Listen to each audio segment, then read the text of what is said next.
Welcome, everybody, to this week's episode. We really appreciate you joining us. This podcast really shows us how we can all learn, live, and thrive off of each other.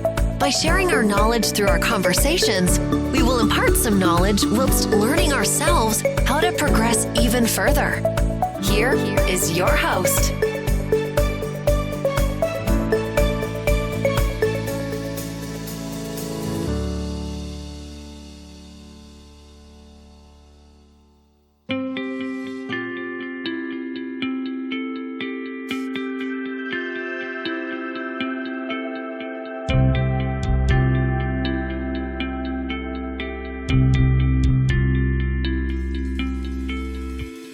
Halo semuanya, salam kenal dan sapa dari kami, Buku Kita, dengan host Andri dan Dipi. Untuk semua pecinta buku dimanapun Anda berada, podcast ini disponsori oleh toko buku Periplus Bandung yang berlokasi di Jalan Dr. Setiabudi nomor 42 dan 46, lantai 2 Setiabudi Supermarket, dan di Bandara Husein Sastranegara di jalur domestik maupun internasional. Buku Kita adalah sebuah podcast yang membahas berbagai hal menarik tentang buku-buku, baik yang berbahasa Inggris, terjemahan maupun dari penulis Indonesia, tapi utamanya buku-buku English version. Gak cuma tentang buku, kita juga akan ngobrol topik menarik seputar dunia buku. Melalui podcast ini, teman buku kita nggak hanya dapetin informasi buku, tapi juga fakta, tips, trik, riset, dan data seputar topik yang ada di dalam buku yang sedang dibahas. Biar insight bukunya bisa kita dapetin banget dan dijadiin wawasan, juga refleksi kehidupan kita. Sekali waktu, kita juga punya program solo review, guest star, dan ngobrol santai event buku. Terutama event yang ada di Bandung. Untuk kerjasama, kolaborasi, tanya-tanya, dan silaturahmi, langsung aja email buku kita di bukita.podcast@gmail.com. Kalau kalian suka konten podcast ini dan merasa podcast ini bermanfaat, tolong share juga di IG story kalian atau media sosial kalian lainnya. Jangan lupa juga untuk follow akun Instagram Bukita di @bukita.podcast.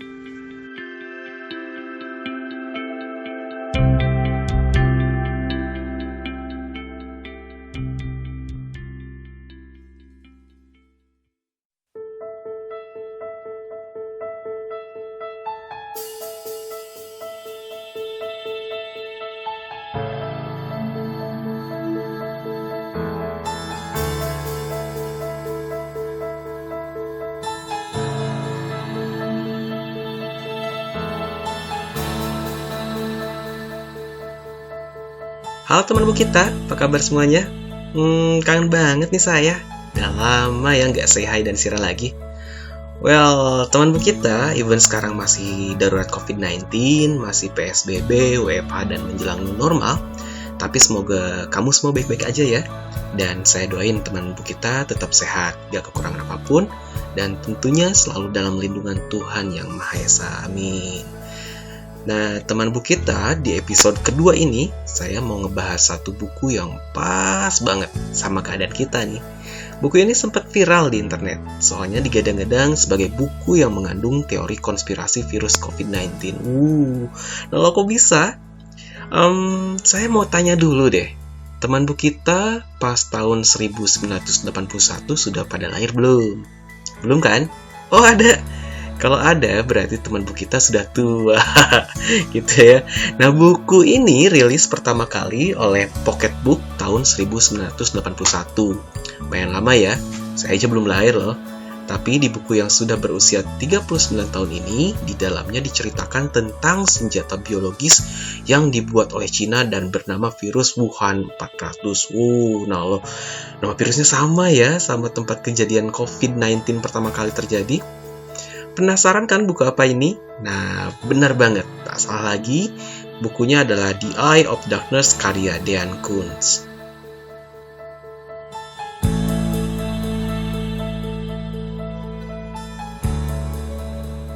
Sebelum kita ngobrol santai ngomongin buku The Eye of Darkness, bagi kawan buku kita yang baru mantengin channel podcast kita coba kenalan lagi ya. Nah, kalau di episode sebelumnya saya siaran berdua bareng Dipi, di episode ini karena adanya Corona dan PSBB, maka saya siaran sendiri dulu nih. Oke guys, perkenalkan nama saya Andri Irawan, Instagram saya @ujang_kosmo, I love books since I was a child. Dan saat ini, profesi saya adalah di bidang edukasi. Hopefully wabah corona ini cepat selesai ya, teman kita. So, saya bisa ke Bandung buat siaran bareng lagi sama Dipi. Strap yourself in because we're set up, switched on, and ready to go.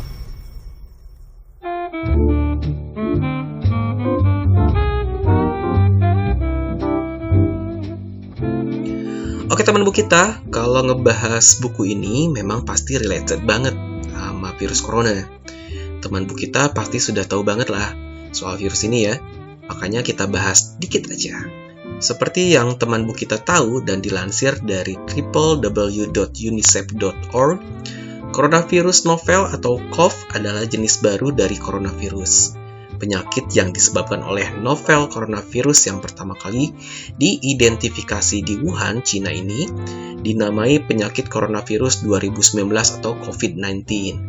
Co-nya singkatan dari corona, V-nya untuk virus gitu ya, dan D untuk disease atau penyakit.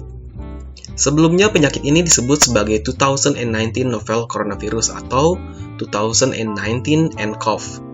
Virus COVID-19 adalah virus baru yang dihubungkan dengan keluarga virus yang sama dengan Severe Acute Respiratory Syndrome atau SARS dan beberapa jenis flu biasa. Dan virus ini pula yang merubah seluruh tatanan dunia sekarang ini. Ekonomi terpukul, kehidupan berubah, aktivitas terbatas, dan berdasarkan data dari www.covid19.who.in, ketika podcast ini dibuat, terdapat 7.553.182 kasus COVID-19 di seluruh dunia, di mana 423.349 diantaranya dilaporkan meninggal dunia.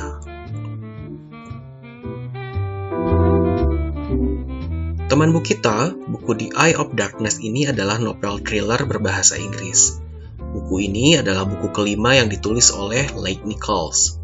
Ini adalah nama pena si penulis, karena di buku-buku lainnya, pengarang bukunya menggunakan nama aslinya yaitu Dean Koontz. Seperti yang tadi saya bahas, buku ini pertama kali diterbitkan pada tahun 1981. Bukunya berjumlah 321 halaman, dan diterbitkan pertama kali di Amerika oleh Pocket Book. Nah, klaim bahwa novel ini memprediksi kemunculan virus corona atau COVID-2019 sebagai senjata biologis dari Wuhan, Cina, ini pertama kali beredar di WhatsApp.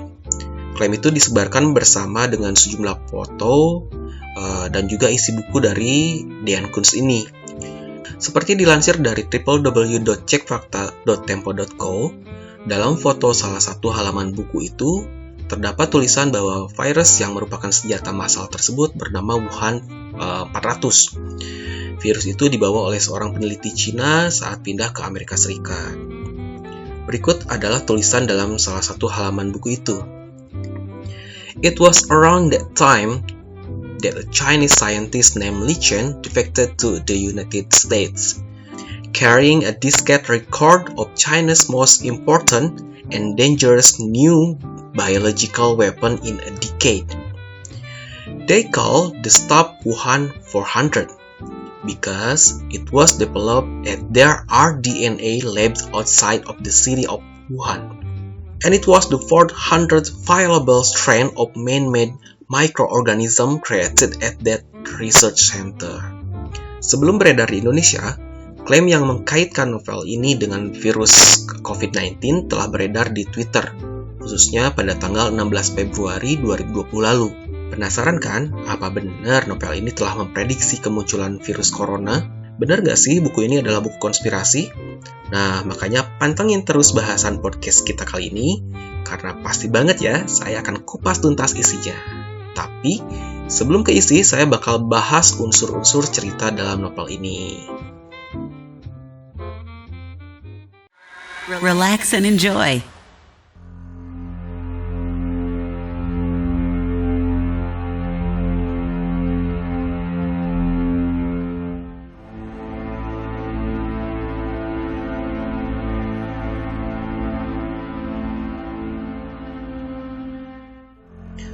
Awal cerita buku ini dibuka dengan sebuah cerita di mana si tokoh utama yaitu Christina Evans sedang mempersiapkan sebuah gala pertunjukan teater di sebuah hotel di Las Vegas.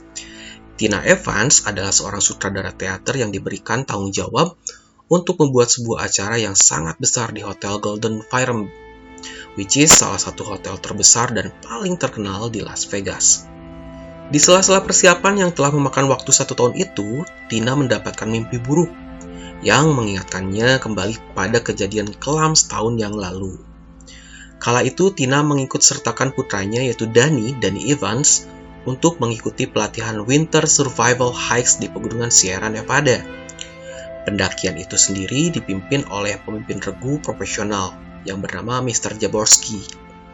Nah, Mr. Jaworski ini sebelumnya telah memimpin perjalanan serupa ke pegunungan tersebut selama 16 kali, dan seluruhnya berjalan mulus tanpa pernah terjadi apapun. Sampai akhirnya pada pendakian yang terakhir ini, semua anggota regu, pemimpin maupun pengemudi bisnya tewas dalam sebuah kecelakaan. Berita yang beredar adalah bis yang membawa rombongan ini tergelincir lalu masuk ke jurang dan hancur terbakar. Ini sampai semua jenazahnya tidak bisa dikenali kembali jasadnya. Ketika ibu yang berduka yang merupakan protagonis ini mulai menerima kenyataan bahwa putranya Danny sudah meninggal, dia mulai mendapatkan kejadian-kejadian ganjil dan khususnya tidak masuk akal. Misal, seperti mimpi buruk yang berulang-ulang, di mana digambarkan di mimpinya bahwa anaknya tersebut belum mati, dan dia terus-menerus meminta tolong dan memanggil-manggil ibunya. Lalu kejadian ganjil lainnya terjadi di kamar mendiang anaknya, di mana pada saat itu kamarnya tiba-tiba berantakan dengan sendirinya, radio berbunyi, serta terdapat tulisan di papan tulis anaknya, yang tertulis "tidak mati". Dan walaupun tulisan tersebut dihapus tulisannya, kejadian-kejadian itu dan tulisan itu kembali muncul. Lalu, apa hubungannya cerita ini ke virus corona? Well, bagi kamu yang membaca buku ini karena pengaruh berita konspirasi dan untuk menemukan kaitan virusnya seperti saya, maka harus bersabar ya, sangat bersabar pas membaca buku ini. Buku ini sebenarnya menitik beratkan pada perjuangan Christina Evans untuk menyembuhkan trauma dan depresinya atas kehilangan anaknya, serta keinginan untuk memastikan kembali dan membuka tabir kematian anaknya yaitu Danny. Karena semenjak kematian Danny yang tragis, sebenarnya Tina Evans belum melihat secara langsung jenazah sang anak yang dikabarkan sudah terpotong-potong dan tak berbentuk itu. Akhirnya untuk memutus rasa depresi dan mimpi-mimpi buruk tersebut, Tina memutuskan untuk memastikan sekali lagi kematian anaknya. Dan dengan dibantu oleh seorang pengacara yang kelak jadi kekasihnya yaitu Elliot Skywalker, Tina berencana untuk membuka dan melihat jenazah Danny di kuburannya. Sampai di sini, ritme cerita terkesan lambat, dan hanya dibumbui dengan cerita mimpi buruk, kejadian ganjil, persiapan teater yang disutradai Tina, serta kisah pertemuan dan percintaan Tina dan Elliot. Ritme mulai naik dan memanas ketika ternyata ada seorang yang berusaha agar kuburan Danny tidak dibuka, sampai mereka berencana membunuh Tina dan Elliot. Siapakah mereka? Apa yang berusaha mereka sembunyikan? Mengapa mereka sangat ketakutan jika kuburan Danny dibuka? Dan benarkah Danny telah meninggal? Lalu apa hubungannya dengan virus Wuhan?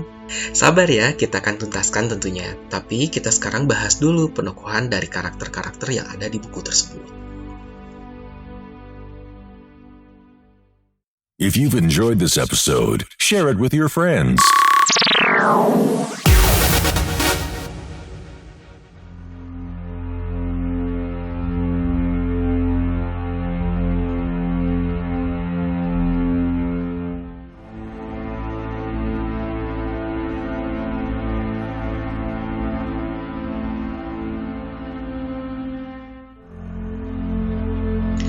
List of characters dari novel ini sendiri ada beberapa. Untuk tokoh protagonisnya adalah yang pertama Christina Evans, ibu dari Danny. Dan diceritakan Tina Evans ini telah bercerai dengan suaminya. Perceraian itu sendiri terjadi karena pasangan tersebut saling menyalahkan atas meninggalnya Danny. Christina Evans digambarkan sebagai sosok ibu yang tegar, wanita yang independen, pantang menyerah sekaligus keras kepala. Yang kedua, teman buku kita ada Michael Evans, yaitu merupakan ex-husband dari Christina dan sekaligus ayah biologisnya dari Danny. Ia digambarkan sebagai sosok ayah dan suami yang mengalami krisis identitas dan kurang bertanggung jawab. Yang ketiga adalah Elliot Stryker, yaitu pacar dan sekaligus pasangan dari Christina, seorang pengacara yang dulu pernah bertugas sebagai intelijen tentara Amerika. Elliot digambarkan sebagai sosok hero di buku ini, tentunya selain Christina.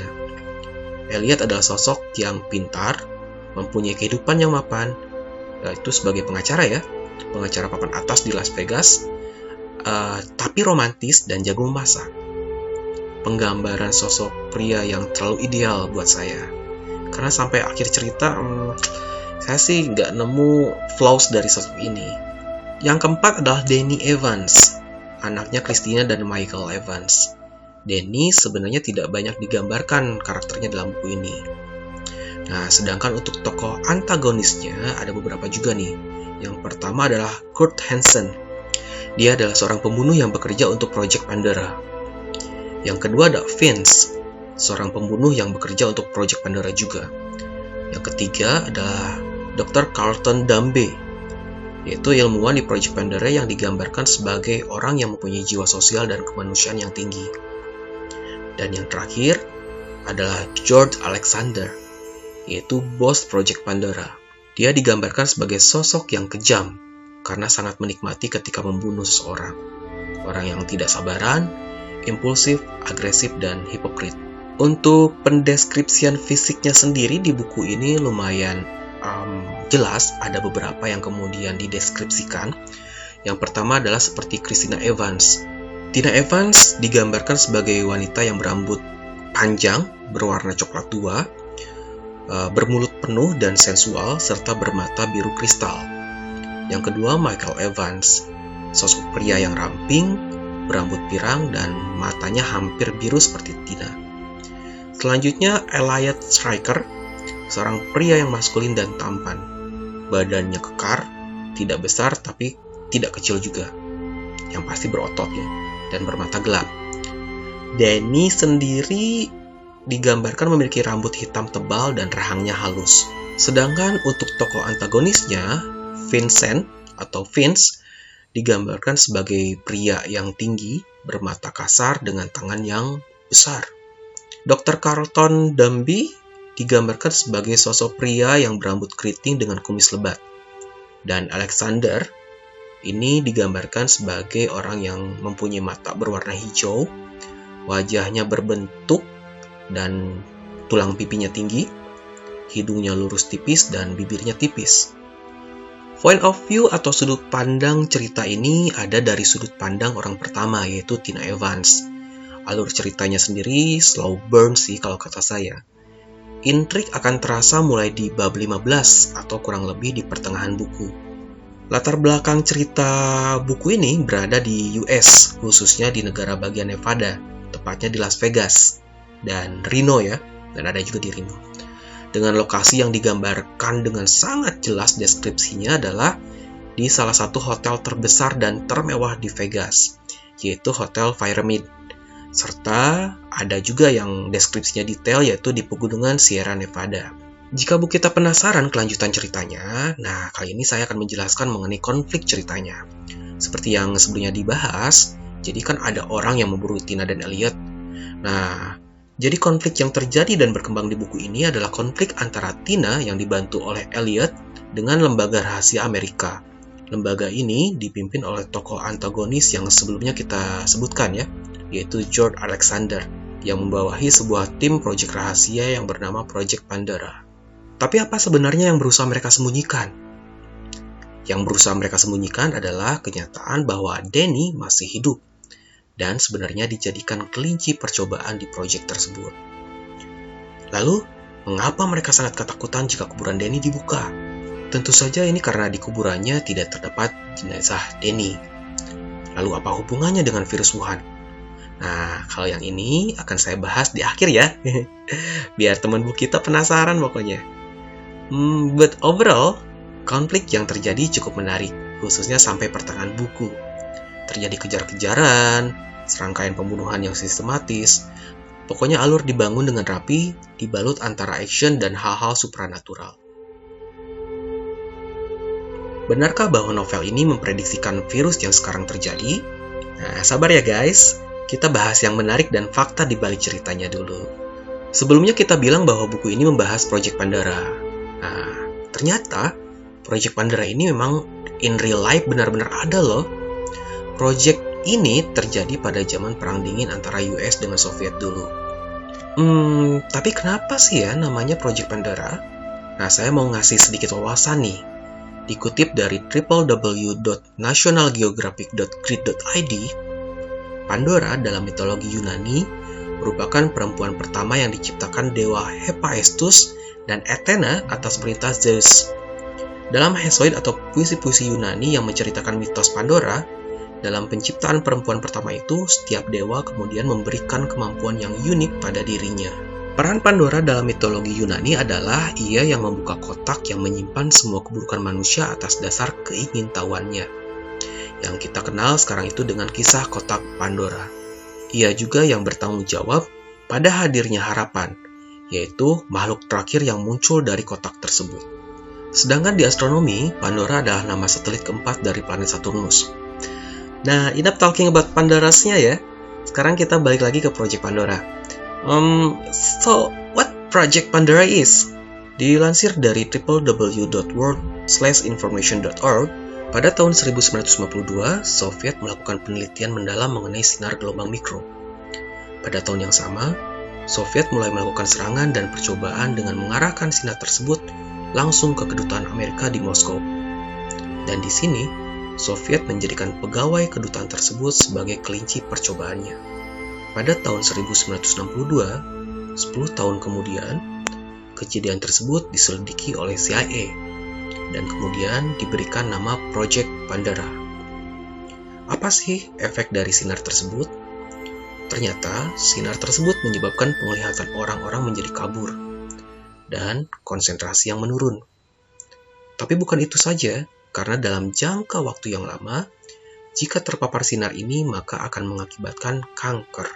Dan hal itu yang terjadi pada dubes Amerika untuk Moskow kala itu, yang kemudian menderita kanker darah dan menderita pendarahan dari mata dan sakit kepala yang kronis. CIA kemudian mempergunakan data-data yang diperolehnya tersebut, yaitu data yang diperoleh dari efek sinar yang ditembakkan ke Moskow dan pengaruhnya terhadap keadaan biologis dan psikologis pegawai Amerika. Datanya diserahkan kepada Defense Advanced Research Project Agency atau DARPA, yang kemudian DARPA ini mengembangkan hal tersebut menjadi senjata elektromagnetik.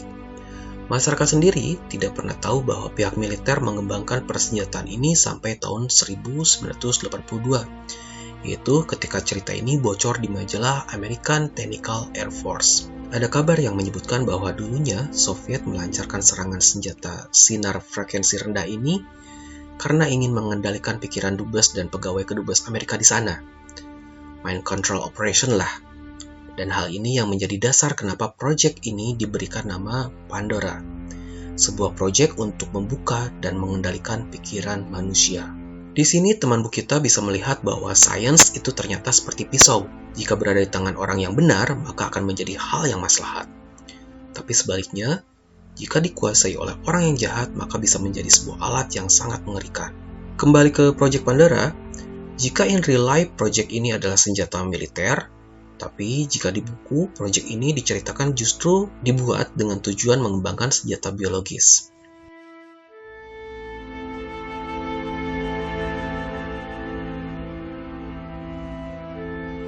Kembali ke cerita, jadi kenapa Denny diberitakan meninggal adalah karena Denny dan semua regu pendakian tersebut terpapar virus Wuhan ini. Dan semuanya meninggal kecuali Denny. Hal inilah yang menyebabkan tim Project Pandora menyekap dan meneliti Denny. Yang mereka tidak ketahui adalah Denny ternyata mempunyai kemampuan supranatural. Dan inilah yang menyebabkan ibunya yaitu Tina Evans mengalami kejadian-kejadian ganjil. Tapi, bagaimana bisa Denny terkena virus tersebut? Siapa yang menularkannya? Lalu bagaimana caranya ibu Denny dan Elliot bisa menemukan Denny? Serta melawan badan rahasia Amerika. Berhasilkah mereka menyelamatkannya? Nah, kalau itu, Anda baca sendiri ya teman buku kita. Overall, ide buku ini bagus. Dan tambahannya, informasinya, buku ini sempat mengalami revisi. Jadi, pas pertama dibuat pada tahun 1981, si nama virusnya ini bukan virus Wuhan 400, tapi virus Gorky 400. Dan ilmuwan yang membawa virusnya ke Amerika pun bukan ilmuwan Cina, tapi ilmuwan dari Soviet. Nah, ini memang terkondisikan dengan keadaan saat itu, di mana masih terjadi perang dingin ya, antara US dan Soviet. Dan baru pada revisi buku tahun 2008 lah, nama virusnya berubah menjadi Wuhan 400. Dan asal mulanya dari Cina. Padahal ini belum meletus perang dagang US-Cina ya. Perang dagang US-Cina kan berlangsung awalnya tahun 2018, jadi ini 10 tahun sebelum perang dagang US. Kemudian, yang menarik adalah di buku tersebut disebutkan mengenai keberadaan Wuhan Institute of Virology, satu-satunya laboratorium biosafety tingkat 4 milik Cina yang berlokasi 30 km dari kota Wuhan. Nah, laboratorium ini juga yang sempat memicu konspirasi bahwa virus corona atau COVID-19 ini adalah senjata biologis Cina. Tapi, walaupun kenyataannya lab tersebut memang benar ada, benarkah virus Wuhan 400 itu sama dengan virus COVID-19 sekarang ini? Dalam novel The Eyes of Darkness karya Diane Koontz, disebutkan mengenai sifat-sifat virus Wuhan 400, yaitu yang pertama, Wuhan 400 disebut hanya menginfeksi manusia. Tidak ada makhluk hidup lainnya yang bisa membawanya atau jadi carrier. Sifat yang kedua, seperti halnya sifilis, Wuhan 400 tidak dapat bertahan hidup di luar tubuh manusia selama lebih dari 1 menit. Yang berarti tidak dapat mencemari objek secara permanen atau seluruh tempat seperti antraks ataupun mikroorganisme ganas lainnya. Sifat ketiga adalah ketika manusia yang menjadi inang atau hostnya meninggal, Wuhan 400 dalam dirinya lenyap tak lama kemudian, khususnya begitu suhu jasad turun di bawah 86 derajat Fahrenheit. Nah, teman-teman kita, sifat-sifat virus Wuhan 400 ini tidak cocok dengan definisi virus corona yang disampaikan oleh WHO. Menurut WHO, COVID-19 ini adalah penyakit zoonotik, yang berarti bisa menular antara manusia dan hewan.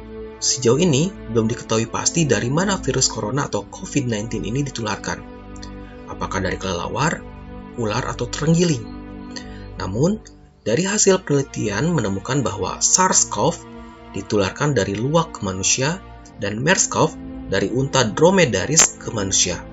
Sementara itu, berbeda dengan Wuhan 400 yang disebut sebagai senjata buatan manusia, virus corona atau COVID-19 memang belum diketahui apakah kemudian buatan manusia atau bukan.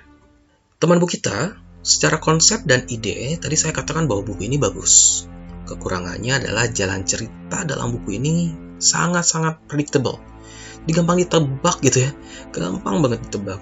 Dan kekurangan lainnya adalah cara pengarang atau si Diane Koontz menyelesaikan konflik dalam buku ini terlalu gampang dan kurang masuk akal. Ya, walau bukunya tentang kekuatan supranatural, tapi semua konflik atau semua masalahnya diselesaikan dengan cara yang sangat terlalu mudah. Sehingga jalan ceritanya pada khususnya bab-bab terakhir menurun tensinya dan bagi saya sih anti klimaks. So, rekomendasi saya adalah buku ini cocok untuk dibaca yang memang suka science fiction ya. Tapi tidak saya sarankan untuk penyuka thriller ataupun suspense.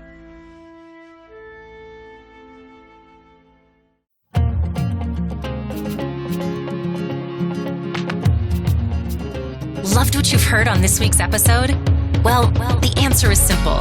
It would mean the world to us if you could head over to iTunes and leave us a 5-star review and feedback. Spreading the word really is the best way to grow our podcast and achieve even greater things. Thank you.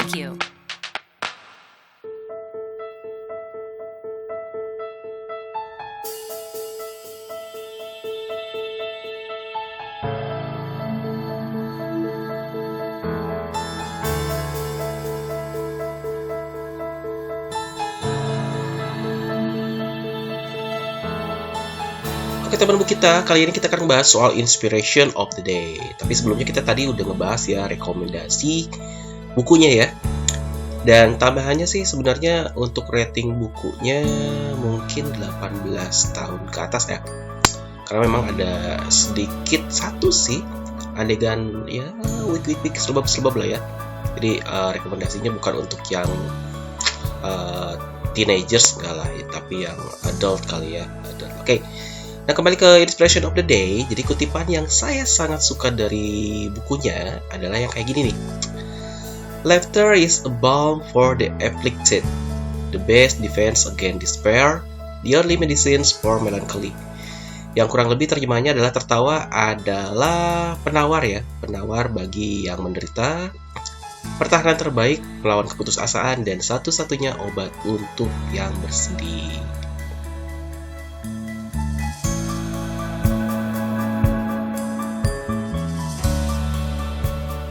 So, di ending part of our podcast kali ini, saya mau ngasih pesan positif nih. Pesan positifnya khususnya yang kita bisa dapatkan dari buku ini, gitu ya. Apa sih pesan positif yang bisa didapatkan? Ini adalah bahwa dalam kondisi seperti apapun akan ada makhluk yang selalu memperjuangkan kita. Nah, ini bukan teman kita ya, bukan pula pasangan hidup, apalagi mantan. Tapi dia adalah ibu kita gitu ya. Nah, ini ibu kita Kartini ya. Maksudnya ibu kita ya, ingat, ibu kita bukan Tante Erni.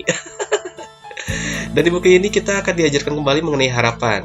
So, seperti yang Denny alami, walaupun keadaannya sangat sulit, tapi dia masih tetap berusaha. Dan itu semua terjadi karena dia masih menyimpan harapan di hatinya atau di hidupnya. Selain itu, buku ini mengajarkan kita juga akan artinya kegigihan. Dan satu hal lagi yang bagus, percayai intuisi Anda.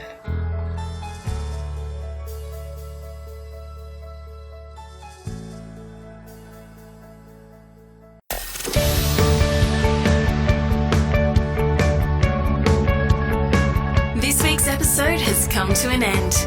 But the fun doesn't have to stop here.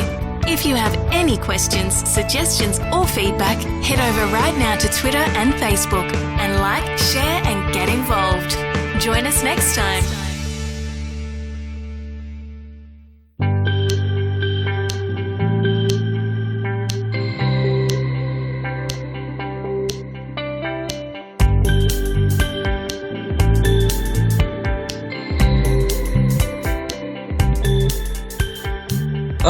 Teman buku kita kurang lebih setengah jam lebih ya, kita sudah bincang-bincang nih ngebahas soal buku The Eye of Darkness dari Dean Koontz.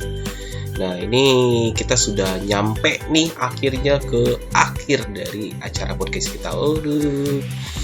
Yang pasti jangan lupa untuk follow akun buku kita ya di Spotify, di Anchor, di Google Podcast, kemudian di Castbox ya. Dan juga follow juga Instagram Bukita @podcast.bukita. Biar apa? Biar teman Bukita bisa dapat notifikasi postingan terbaru kita. Dan jangan lupa baca-baca juga review buku lainnya. Ini bisa dilakukan dengan cara mengunjungi web ya. Webnya dari www.dvdip.com atau Instagram dvdip_thebloogblogger. Dan juga bisa juga ke Instagram saya ya, @ujang_cosmo. Cosmonya pakai COZMO. Berikan dukungan terhadap akun Bukita biar kita makin semangat nih mengulas insight buku-buku yang menarik buat kalian. Dan jangan lupa share konten ini di Instagram story kalian ya, atau media sosial yang kalian miliki lainnya. So, terima kasih nih buat teman Bukita yang sudah dengerin dan dukung podcast kita ini. Terima kasih juga sponsor toko buku kita, Periplus Bandung. Jangan lupa buku ini juga bisa didapatkan oleh teman buku kita di Periplus ya, Periplus Bandung ataupun Periplus yang lainnya. Dan akhirnya sampai ketemu lagi nanti di postingan berikutnya. Bukita, buku untuk kita.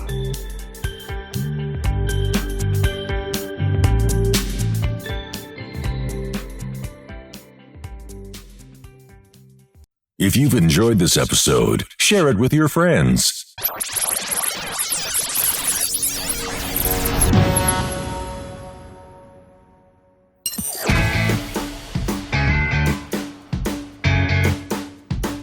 And that's That's it for this week's episode. Add us to your podcatcher or on iTunes now so that you can make sure you never miss out on another second of our wonderful podcast. We would hate for you to miss out. Have a great week, everyone.